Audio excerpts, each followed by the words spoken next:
Hi అండి. ఏం చేస్తున్నారు? ఈరోజు మా ఇంట్లో స్పెషల్ డే అనమాట. మా వాడి బర్త్‌డే అండి. మా ఆశీర్వాదాలతో పాటు మీ అందరి ఆశీర్వాదాలు వాడికి ఉండాలి. ఆయురారోగ్యాలతో సంతోషంగా ఉండాలని మనస్ఫూర్తిగా ఆశీర్వదించండి. పెళ్ళైన ఆడవాళ్ళని మీ లైఫ్‌లో స్పెషల్ డేస్ ఏంటి అని అడిగితే పిల్లల పుట్టినరోజులు, మన పెళ్లి రోజనే చెప్తాం గదా! ఇంకా అందులో మన పెళ్లి రోజు కన్నా పిల్లల పుట్టినరోజు అంటే ఇంట్లో కొంచెం ఎక్కువ హడావిడే ఉంటుంది. ఇంక మాలకు కూడా అయితే మామూలుగా చేయట్లేదు వాళ్ళ అన్నయ్య బర్త్‌డేకి హడావిడి.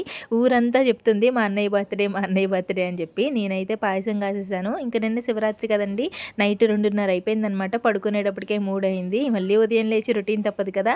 అందులోనూ మా వాడి బర్త్‌డే ఎంత నీరసంగా ఉన్నా అస్సలు కాంప్రమైజ్ అయ్యేదే లేదు. పాయసం అయితే కాసేసాను. ఇంట్లో పూజ చేసేసుకొని గుడికి కూడా వెళ్ళొచ్చేసారు. వాళ్ళ తాతయ్య, నానమ్మ గారికైతే దండం పెట్టుకుంటున్నాడు. తర్వాత మా ఆశీర్వాదాలు కూడా తీసుకున్నాడు. మొదటిగా నోరు తీపి చేయాలని చెప్పి పాయసం అయితే తినిపించాము మా ఆయన, నేను కూడా. ఇంకా వాళ్ళ పెద్దమ్మ ఇంటికి తీసుకెళ్ళమన్నాడు. వెళ్ళాలి. మీరైతే ప్లీజ్ వీడియోని లైక్ చేసి సబ్స్క్రైబ్ చేసుకొని వెళ్ళండి.